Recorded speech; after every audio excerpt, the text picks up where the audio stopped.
Alright, what is up, guys? Welcome back. So lately the market, since I posted my last video, the markets, just as I was anticipating, was starting to ramp up. As you guys, most of you guys said that you noticed the shift in the market to where momentum is now coming in. Opportunities are now in plentiful. And since then, on I think it was Friday of last week, we had or no, it was Monday. I guess Monday was the first one that really went parabolic. It was really like sort of a black swan trade.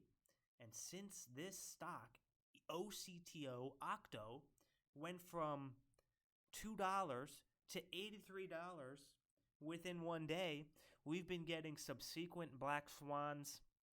I guess you can't even call it a black swan, because there's so many of them, they might as well just start being called white swans. So we're getting a bunch of white swans here this week. We can take a look at QMMM as well. QMMM, another swan here from, what is it, like $10 all the way up to $300. Absolutely insane. We're just CWD, another one, I think. CWD, another one. Man, you can't even call these black swans because there's just so many of them. So we've been getting a lot of swans here. And this one, too, all the way up to 56. And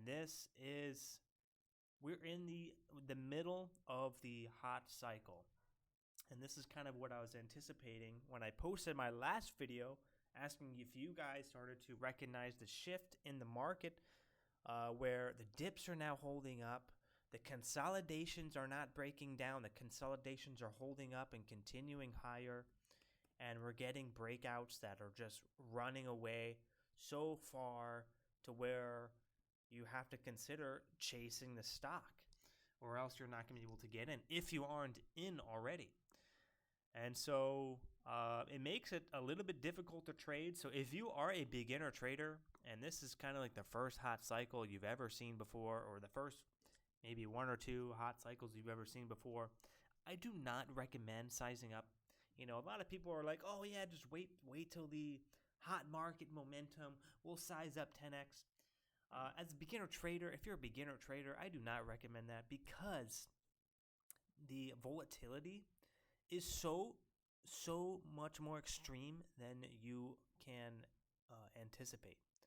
And so instead of increasing your size along with the actual change, the rate of change in the market is probably 5x, 5 to 10x of what we saw 2 weeks ago. So instead of sizing up, because now if you're sizing up, you're also adding to the rate of change. So the rate of change is already 5x, and then you're sizing up on top of that. You're pretty much multiplying that by even more.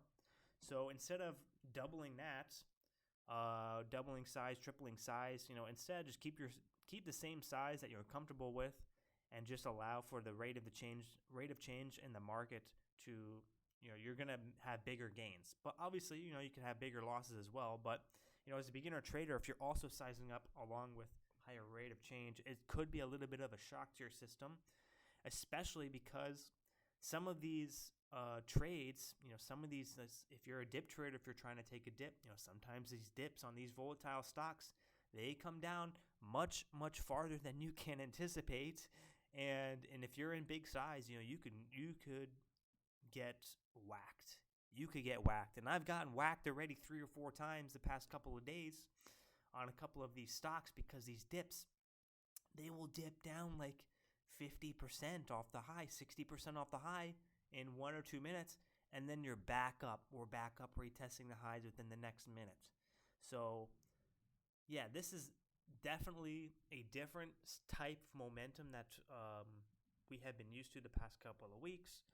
So, keep that in mind. If you're a beginner trader, this may not be something you're used to. So, doesn't mean the same trade that you took 2 weeks ago is going to react the same because of the different style of volatility. And similar with breakouts, the rate of change on these breakouts can be massive. But again, sometimes these false breakouts could really take you all the way back down to the lows, and then start, flashing down into a halt down, we have seen it. Take a look at Octo. If you mistime this breakout, we're halting up at $54.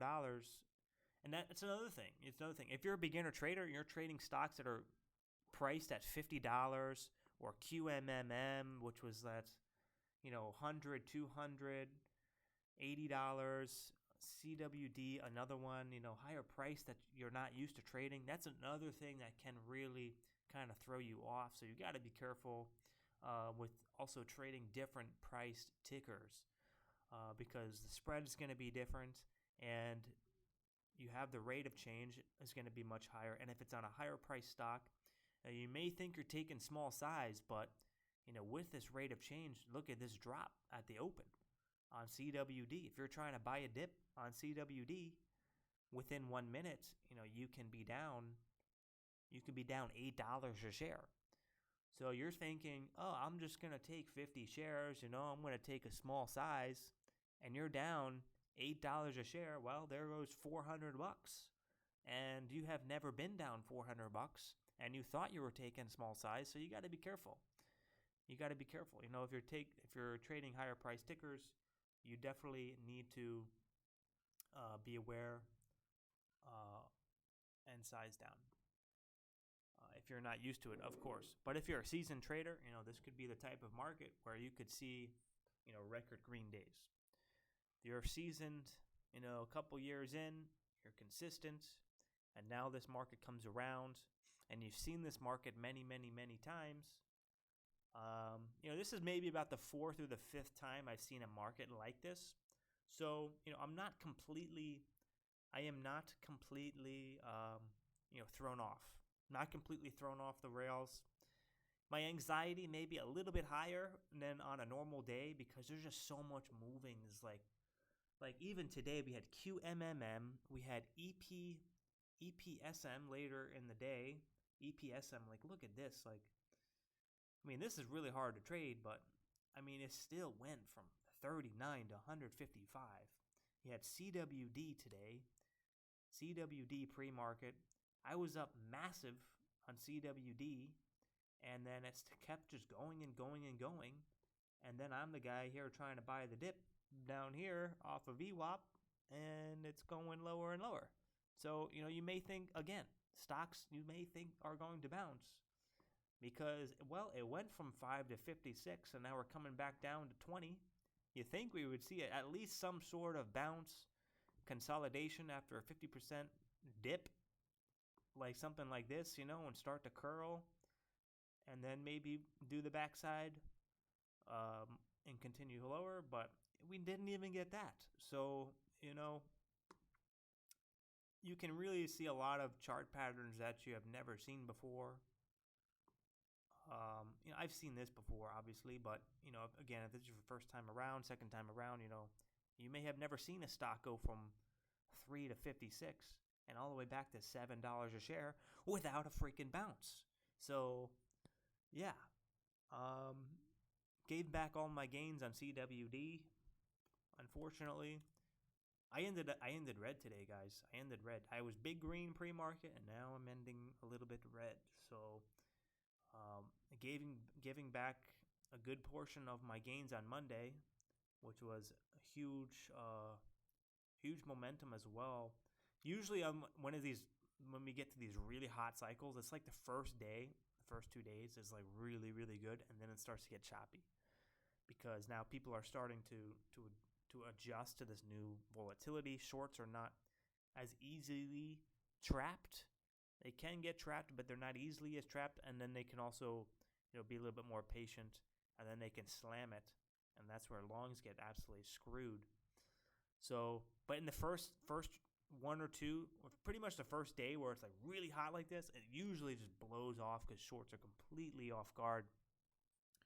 I'm really interested to see on Twitter to see how many people have lost like 6 figures, 7 figures, maybe 8 figures, maybe 9 figures. Like there's some big freaking traders out there that probably have lost at least 7 or 8 figures the past 2 days going short, maybe long as well. I'm not sure. It's been very risky actually going long as well. So What's another one? Let's take a look at. So STEK was pre-market. We had CWD, right? CWD. This one. Oh yeah, we just looked at this one. Sorry, CDTG. CDTG. This one, look how choppy this is. Look how it did start to go, but even this is really hard to trade with all these halts, and very little price action, really hard to read. Gem, another one, I think pre-market, but look at it's choppy. It's choppy. I don't like this one. DSY, but look at my scanner though. Look at my scanner. 600, 700%, 300%, 300%, 200%, 100. Man, it's rare that we see. Maybe only a couple days a year we see my scanner like this. On yesterday, what did we see yesterday? I know it was Octo, but I think we had something else, right? Yesterday, Monday, yeah, Octo. This one was, I think, was 5,000%. The biggest gainer on the year, 5,000. 5,000, guys. Who would have even thought this was even possible? You come into the market and you're new and you're like, how is this a thing? How is this a thing for a stock to be up 5,000%? Was it? I think it was this one. I forget, what price did it start? But yeah, you think what? This is possible? Stocks move like this? Not every day, but frequently we get some action where you can make money doing nothing, sitting in a chair pushing buttons. And the stock, you can buy something at $5 and 4 or 5 hours later you can sell it at $83 a share. That's possible. Well, it's easier said than done, of course. But yeah, Octo really kicked it off, and the news I think was digital asset purchase. So crypto digital asset purchasings. Let's see. Let's see if I can get the original. Trying to find the original. Okay, stock sourced 3,000% after adopting World Token as Treasury Reserve asset. That Treasury Reserve catalyst, man, has been crazy the past few months. Bitcoin Treasury Reserve. And that really started with I forget the ticker now. That one company that is buying Bitcoin and then is buying Bitcoin on debt and just fueling its stock price to go higher. I forget. God dang. But yeah, Bitcoin. I mean, it kind of started with that stock. I'm having a brain fart here. I don't remember the name. Somebody else remember that name, but yeah, it really started with that. And oh no, that's not his name. I forget. But yeah, Bitcoin. Bitcoin isn't making higher highs yet. A little bit in consolidation, but even still, with the catalyst on small caps, Bitcoin Treasury has been really, really good. So write that down. Because there will be another catalyst that comes along with Bitcoin asset treasury, and we'll probably see some opportunity moving forward tomorrow. Even though I'm red today, we're definitely going to get some more opportunity at some point tomorrow. But the problem today was we didn't have anything really fresh. I mean, we had, I think it was just QMM that was fresh. We had, CWD, that was another kind of multi-day gapper, right? Because we traded this a couple days ago. We traded this on what is this? August 28th. And we traded this on August 28th, consolidated, and then breaking out. Massive freaking breakout. But, and then at the open, just fading. So we never really had something fresh, STEK didn't really hold up after a pre-market. CWD, that's the one we're looking at. CDTG, I guess was a fresh one, but the chart wasn't that good. It's not really that A+. MMA, right? MMA was another one. I guess this one was fresh, but only at 7:30 after the open. It's not really fresh because we had so much pre-market resistance. So shorts were just in such a comfortable position that unless MMA went all the way up to maybe around $3.75, $4, unless MMA came to around this price, it's likely that the shorts wouldn't cover because they're in such a comfortable position off of the highs. They have such a high risk tolerance here. So maybe we were able to only squeeze out shorts that were late to the move, that maybe woke up late, $2. But yeah, it wasn't fresh. It wasn't fresh at the open. We didn't really have any sort of solid breakout of the highs, which is what I like to look for. ISPC, another big one today. So as you guys can see, 5, 6, 7, 8 stocks today kind of all moving. ISPC, this one really tough to trade because of all the halts. I don't like to trade price action like this. I like to trade, continuous price action, not stuff that's halting back to back to back to back, because it's very easy to get caught in the halt down. On something like this, you want to only be trading highs, because if you're trying to trade dips, what usually happens is, oh yeah, let's just take the dip here, and before you know it, you're in the halt down and you have no chance to get out until the market resumes. 5, 10 minutes, 20 minutes. Sometimes we've seen 20-minute halts today, 15, 20-minute halts today. So down here, this is good. Down here is really good price action. However, I wasn't able to see it at this moment. And then once we started halting, you just got to FOMO in. You just got to FOMO in. You can't wait for the dip. You wait for the dip, and this is what happens. So, yeah, something like this, maybe you have to tweak your strategy a bit. There's definitely opportunity, but it's risky. Again, look at the dip. Oh, well, it's just getting away from me here. Let me just be patient, wait for the dip, and then you're catching the dip, and you're taking a 10, 20% loss. So that's why I really don't like these continuous halting sort of stocks, because I like to trade dips. But I think I could make an adjustment on this and only be trading the highs, only be trying to catch halts up. But that's going to have to require me to change a bit mentally to be comfortable buying highs and kind of chasing the stock. But again, not every time is going to work. Look at this. If you chase the stock up here, halting up at 320, we resume down here at 263. That's a 60-cent drop out of a halt up. That's what, 20%.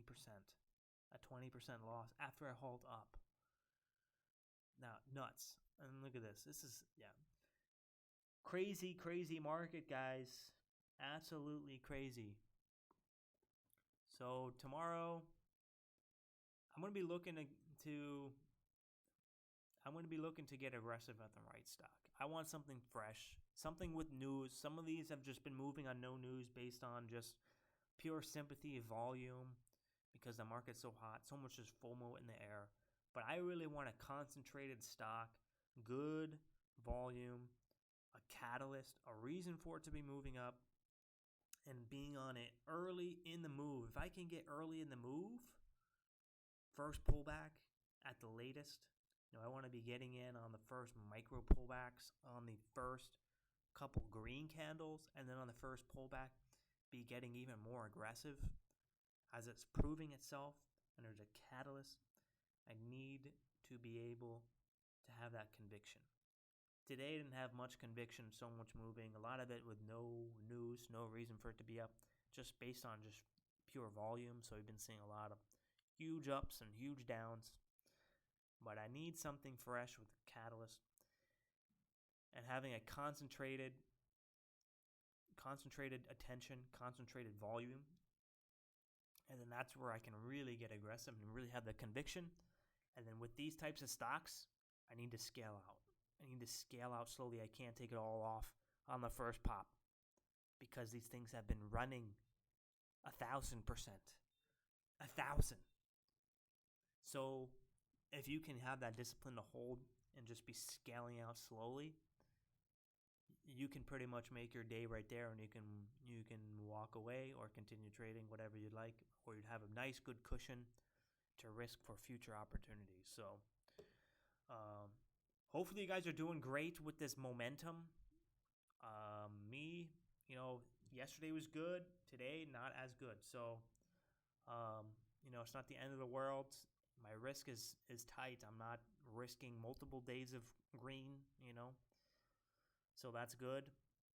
And, managing my risk and trying to only take those A quality setups because there's a lot of C quality setups out there. So you got to be good at filtering out the bad ones. So hopefully you guys have been doing good. Thanks for watching, and I'll see you guys later. Good luck. I'll catch you guys also in the chat room as well. All right, peace.